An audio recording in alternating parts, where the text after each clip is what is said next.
problema no es cuando venga, sino cuando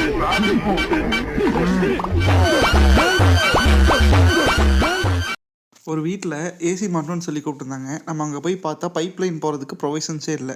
இந்த வீடியோவில் நம்ம எப்படி பைப் லைன் போட்டோன்றதை பார்க்க போகிறோம். ஏசிக்கு இப்போ நம்ம பைப் லைன் போட்டாச்சு. ஆனால் பைப் வந்து வளைஞ்சிருக்கு. இனிமேல் தான் நம்ம கிளாம் அடிக்க ஆரம்பிக்கணும்.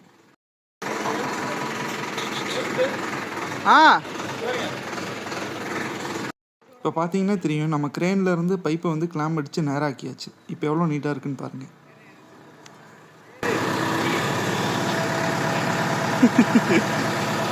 அவ்வளோதான்.